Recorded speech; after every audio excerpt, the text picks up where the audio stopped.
The world had already burned. Skies once blue were now dark with smoke. Oceans boiled under alien fire. Human cities, once full of life, were nothing more than ash and silence. Earth's greatest weapons had failed. Every defense line was broken. The enemy, the Krill, was ruthless, cold, and far more advanced than anyone had imagined. They came without warning. Within days, entire continents were gone. Governments collapsed, communications fell, satellites went silent. The few humans who remained fought with old weapons, old machines, and blind hope. But hope was fading fast. In a bunker deep beneath what was once Geneva, the last global leaders argued. Their voices echoed off cold walls. Fear twisted every word. The president of the new union slammed his fist on the metal table. "We can't win. We have nothing left." A general beside him spoke calmly, though his eyes betrayed him. "There is one more option." But it was locked away for a reason. Dr. Vora sat in silence at the far end of the room. She was the one who found it, buried in a forgotten archive under the Himalayas. An old scroll, written in no known language but full of symbols that pulsed with strange energy. At first, she thought it was just ancient nonsense. But when the Krill arrived, the scroll began to glow. She knew then it wasn't myth, it was a warning, or maybe a guide. "We summon them," Vora finally said, her voice quiet. The room fell silent. Everyone turned to her. "We call the ones older than gods." A cold chill ran through the air. One of the diplomats laughed nervously. "That's just legend. You want to call shadows and ghosts to fight for us?" "They are not ghosts," Vora replied. "They are real. The oldest civilizations feared them. Even the stars remember their names. We have no other option." "No one ever summoned them and lived," another general whispered.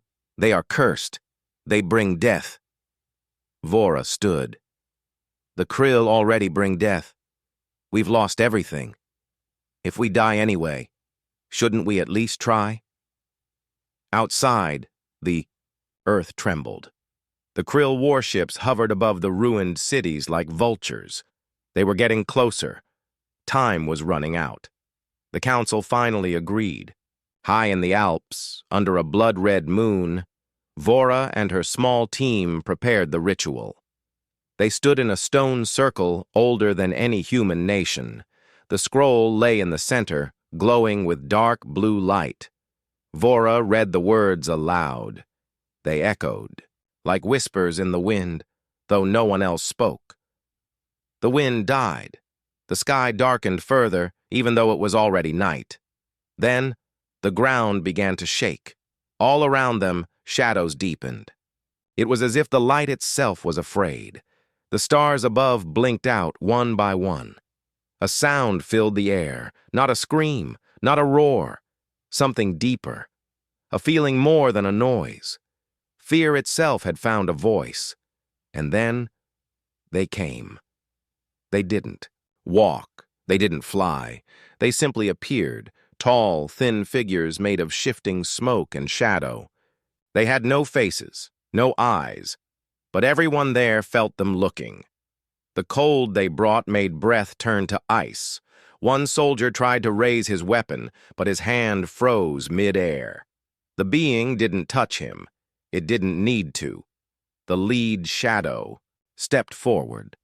Around its presence, time seemed to twist. The mountains shook and animals miles away fled. This was no god. This was something older than gods. Vora knelt.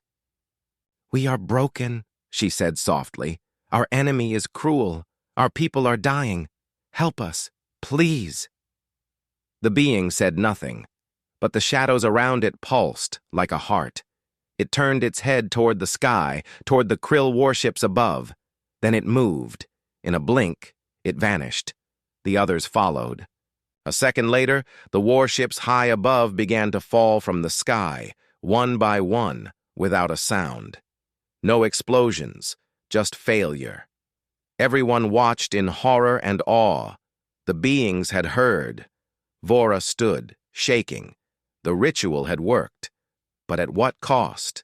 Back in the bunker, alarms blared. Satellite feeds lit up with strange readings. A black storm spread across the upper atmosphere. Energy levels unknown to science surged. And deep in space, beyond Earth's orbit, something else stirred. Something that hadn't moved in ages. The krill, sensing danger, began to retreat. Their strongest ships turned to flee, but it was too late. In space, one of the summoned beings appeared before them.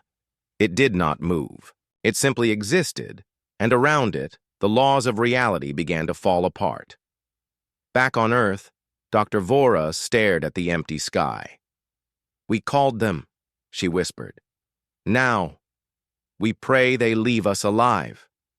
And far above, in the cold dark, the beings of shadow prepared for war, not for Earth, not for the krill, but for something far older, something that even gods had feared. The world held its breath. Above the Earth, the skies were no longer just dark. They were empty. Stars had vanished. Moonlight refused to touch the ground. It was as if the universe itself had stepped back, afraid. In orbit, the krill motherships floated in silence. Their scanners flickered wildly, trying to make sense of what just arrived. No known life form, no energy reading. Just presence. A cold, crushing presence. Inside the largest krill ship, High Commander Vrathun snarled, "What is this anomaly? Why can't our sensors lock on?" No answer came. The crew around him was frozen, some literally. One krill soldier fell, over, his skin turning to stone. Another began whispering a name no one had ever heard before, and couldn't stop. Outside the ship, the being hovered. It didn't glow. It didn't radiate light or sound. It absorbed it. Everything around it dimmed, like color itself was being drained, and then it moved. But not like ships moved, not like creatures moved. It folded space around itself, appearing suddenly at the edge of the krill vessel. The ship's shields activated instantly, weapons locked on. Dozens of plasma cannons fired. Nothing touched it. The energy bolts vanished before hitting, not deflected, erased. Reality bent around the being like it didn't belong here. In a split second, the creature passed through the hull. Inside, panic erupted. Krill warriors screamed. Lights exploded, walls melted, and where the being moved, time stuttered. One soldier aged 1,000 years in a second. Another reverted to an egg. On Earth, human satellites recorded it all, but the video feed was unstable. Static, distortion, flickering shadows that didn't match anything in the room. One technician whispered, "We're seeing something we were never meant to see." Dr. Vora stared at the feed in horror. "They're not fighting. They're correcting." "What do you mean?" someone asked. She didn't look away from the screen. "They're not here to help us. They're here because we broke a rule, one that existed before time." Meanwhile, in low orbit, two more shadow beings emerged. One taller, one hunched like a beast. The three moved without speaking, without sound, toward the remaining krill fleet. The krill, in blind panic, activated their warp drives to flee. But it was too late. The beings reached them first, and the moment they touched the ships, those ships vanished.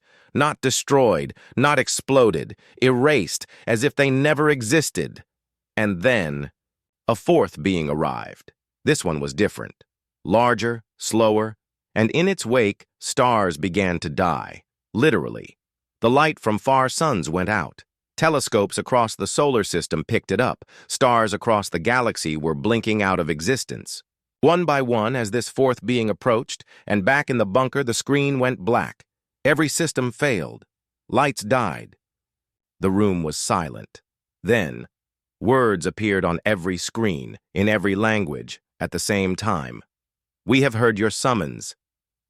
We will answer." "Judgment comes." Vora backed away from the console. "We asked for help," she whispered. "We didn't call protectors. We called executioners. Above the earth, the krill were gone, not defeated, not captured. Gone, and the beings were looking back at Earth, watching, waiting. In the cold vacuum of space, where no sound could travel, the war began. But it wasn't a war of armies or weapons. It was a war of existence itself. The krill had spread across hundreds of worlds. Their colonies were vast, brutal, and proud. For centuries, they believed they were the apex born to conquer. But now, every screen across the krill empire showed the same nightmare. Shadows falling from stars, ships vanished mid-flight, planets turned dark as if something had swallowed their suns. One krill admiral screamed across the galactic comms. "They are undoing our history." On Earth, the remaining humans watched helplessly. Every signal from space carried the same message: complete silence, followed by distortion, followed by disappearance. In the Geneva bunker, Dr. Vora stared at the live feed. They're not just defeating the krill, they're removing them from memory. "What do you mean?" a general asked. "I mean, the systems forget the krill even existed. The star charts, the data, gone. Even the names of planets are fading from records. These beings aren't just killing, they're rewriting reality." Meanwhile, the fourth and largest being, the one that caused stars to die, moved deeper into krill territory. It didn't attack. It didn't speak. But wherever it passed, solar systems dimmed forever. In desperation, the krill activated their ancient protocol, Project Death Song, a forbidden weapon meant to tear open space itself. They launched it at the approaching entity. The weapon exploded like a supernova, and nothing happened. Actually, something did. The explosion reversed. Light folded inward. The ship that launched it was pulled inside itself, crushed to a pinhead, and then it began raining backward in time. For 6 minutes, that ship existed before it was ever built, then turned to smoke. The beings did not slow.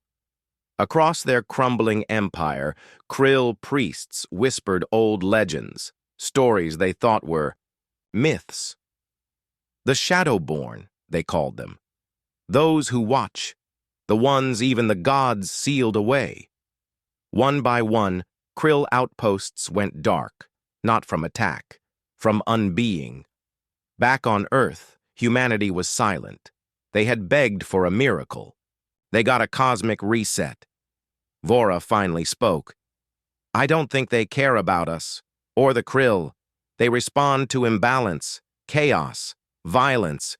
We brought them here. Now, they're fixing everything." A young soldier stepped forward. "So we're next?" No one answered. Then suddenly, the beings returned. Not all of them. Just one, the smallest one. It hovered above Earth, silent and still.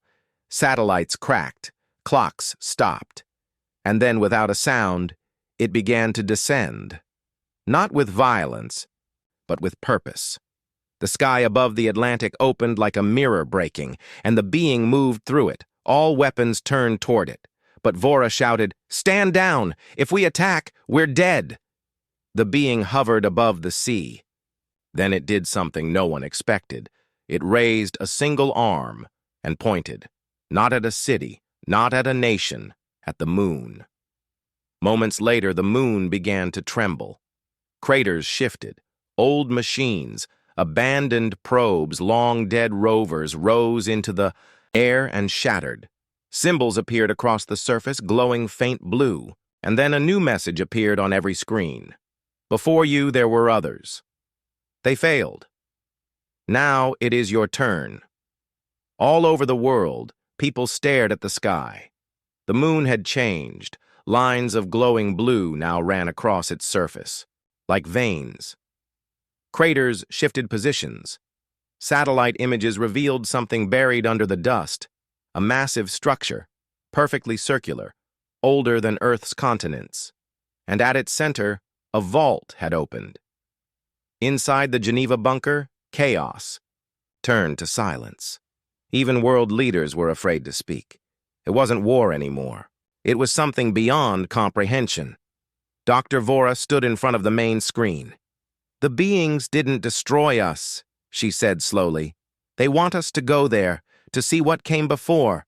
A team was quickly chosen: scientists, engineers, a few soldiers, all sworn to secrecy.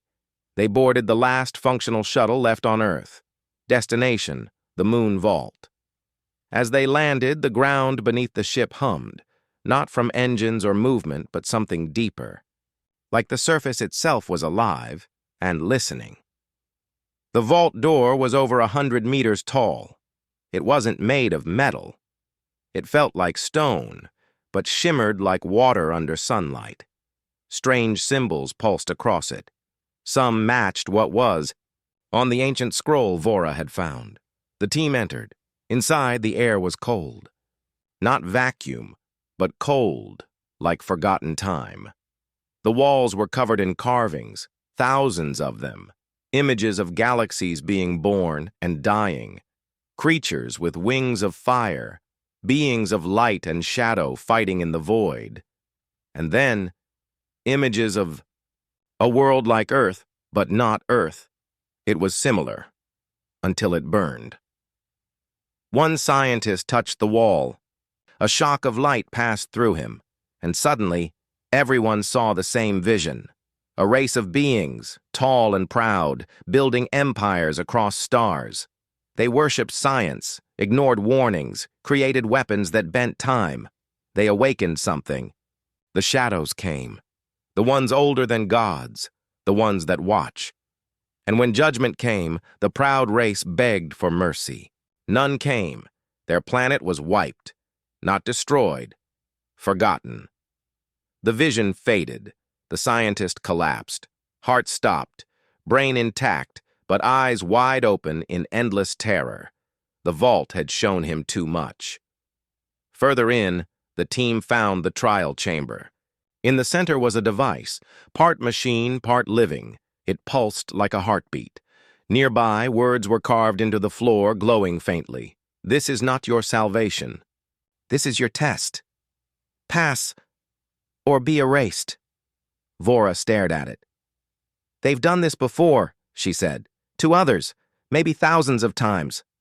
A soldier asked, "And if we fail?" She didn't answer. As the team activated the device, the moon trembled. From Earth, a beam of light shot up into the sky from its surface. It wasn't a weapon, it was a signal to the beings beyond and far across the stars. They answered. The beam from the moon was not light, it was a pulse through dimensions. Across galaxies, ancient doors cracked open. Dead stars flared once more. Time twitched, space shivered. The beings who hovered beyond Earth stopped. For the first time, they hesitated. The humans in the vault felt it immediately. Pressure. Gravity grew heavier. One man began bleeding from his ears. Another simply vanished, not dead, just erased from the vault's memory. Vora looked at the heart-like device. Its pulse had changed. It was now irregular, afraid. "Something's coming," she whispered, "and even the Watchers are scared." From deep space, an old, forgotten energy moved. The vault called it the Opposer, a being trapped outside reality when the universe was still new, sealed not by gods, but by agreement, a law the Watchers and Creators made together, and Earth's signal had broken that law. The Watchers, those powerful shadow beings, had no emotion, no voice. But now, they reacted. They gathered around. Earth forming a silent wall in space. Their forms shifted, no longer shadows, but shapes of blinding geometry, fractals of time and death. They prepared, but even they weren't sure if they could win. In the Geneva bunker, the Earth's screens were filled with a single repeating message: containment broken. "We no longer stand above this alone. You must choose." The A leaders panicked. Military launched all remaining nukes. None of them worked. The Watchers stopped them mid-air and melted them into gas. Vora begged them, "What choice? Tell us!" One Watcher appeared, not physically, but inside every human mind at once. It didn't speak with words. It showed images. Humanity, standing, alone. The earth, surrounded by fire. And above it all, a second moon, dark, broken, covered in chains of golden light, cracking open. Then the voice came. Not the Watchers, but something deeper. I heard the call. I remember this world. You are mine to test. The second moon was no moon. It was a prison, placed above Earth eons ago, forgotten by history. And now it opened like a flower made of bone and void. From within it, something rose. Tall, twisting, like black oil wrapped in silver flame. Its face changed every second. A lion, a child, a dying star, a human skull. It was the opposer, and it laughed. The Watchers moved first. All of them. They struck with time, with gravity, with silence. The sky above Earth folded, shattered, rewound, but it wasn't enough. The opposer ate their attacks, and then spoke to Earth directly.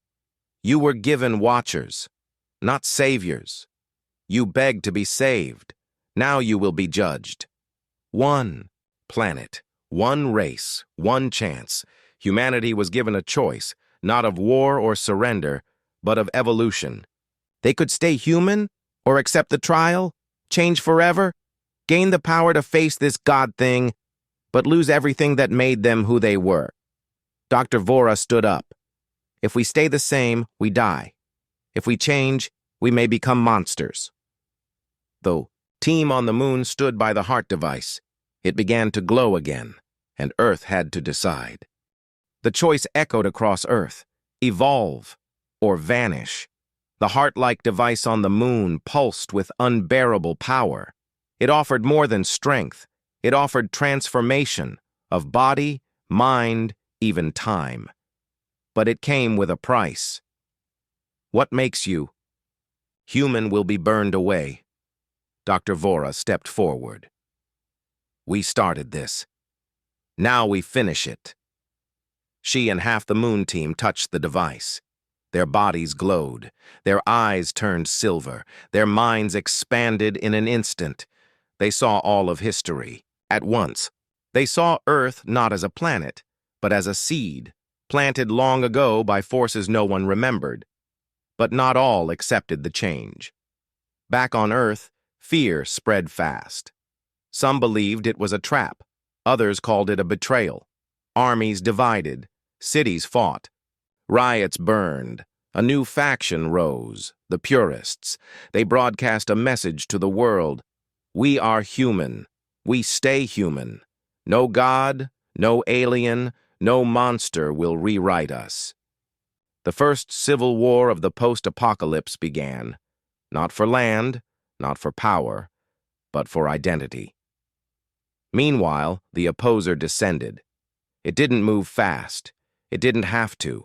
Every step twisted the laws of physics. Oceans boiled for seconds. The sky blinked black. The moon cracked. The Watchers fought harder. They threw suns. They tore holes in space. Time itself froze around the opposer, but nothing worked.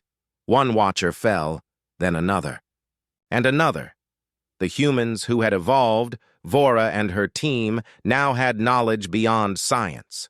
They could think in 10 dimensions. They could see weakness in reality itself.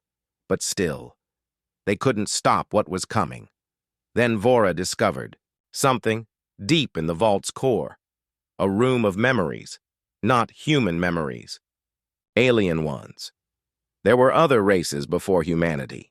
Proud civilizations, brilliant minds, all tested, all failed. But Earth was different. In the center of the room was a circle of light. Inside it, a single sentence in thousands of languages. Only, the broken can rebuild the truth. Vora gasped. We weren't chosen because we were strong. We were chosen because we suffer. Pain, war, struggle. These things didn't weaken humanity. They sharpened it. Where others collapsed under pressure, humans adapted. That was the real test. And now those who accepted the change felt a shift. They didn't become monsters. They became more human than ever, not less. They felt each other's thoughts, understood each other instantly, fought as one, felt no fear. They were ready, but the opposer had reached Earth's orbit. Its face, now a mirror, reflected every fear ever felt by mankind, and it spoke one final time. I end your kind now. Cliffhanger for Part 7, final part. The final battle begins. Evolved humans versus a god of endings. The fate of Earth and reality hangs by a thread. But in the end, the greatest weapon may not be power, but humanity's unbreakable will to stand when all others fall. The sky cracked. Reality twisted like a sheet of paper caught in fire. The opposer hovered above Earth, its shape no longer a shape, its voice now inside every mind. The evolved humans, led by Dr. Vora, floated above the surface, surrounded by rings of burning thought. Their eyes didn't glow anymore. They simply shined. Around them, the last of the Watchers fell. They vanished without sound, like dreams waking from dreams. The purists on Earth, still human and afraid, looked up. For the first time they understood. This was not about becoming gods. It was about becoming worthy to face one. The opposer raised its hand, if it could be called a hand. The oceans lifted, mountains bent, light turned black. You are fragments, broken, unworthy. Vora's voice cut through space like thunder. Yes, we are broken, but that's why we survive. And then, they fought. The evolved humans struck not with lasers or weapons, but with will, with memory, with unity. They attacked the opposer with what it could never understand: hope in darkness, love in despair, sacrifice without reward. It screamed, not in pain, but confusion. One human took the brunt of a void blast and died with a smile. Another turned their body into pure light to shield Earth's orbit. Each death was not defeat. It was resistance, and for the first time in forever, the opposer bled. From its wound came ancient energy, the Watcher's final gift. Vora seized it. She didn't hesitate. Her form broke apart, becoming thought, becoming a code. She didn't destroy the opposer. She rewrote it, memory by memory, pain by pain. She fed it the story of humanity: fire in caves, screams in trenches, laughter in ruins. One species that kept getting back up. The opposer staggered. It shrank. It saw Earth again, not as prey, but as proof. Proof that the universe could still surprise even its oldest monsters. You are not gods, it whispered, but you are something else. It vanished. No explosion, no ending, just silence. The sky cleared. The Watchers were gone. The vaults closed. The trial ended. Epilogue. Earth slowly rebuilt. Some remained human. Others chose to stay evolved. But there was no more war between them. Instead, there was understanding. Dr. Vora's name became legend, not as a savior, but as the one who proved a simple truth to the universe. You don't have to be perfect. You just have to keep going. And above Earth, the second moon remained, but now it watched in peace. Humanity had faced a test no species had ever passed. They didn't win because they were strong. They won because they were human.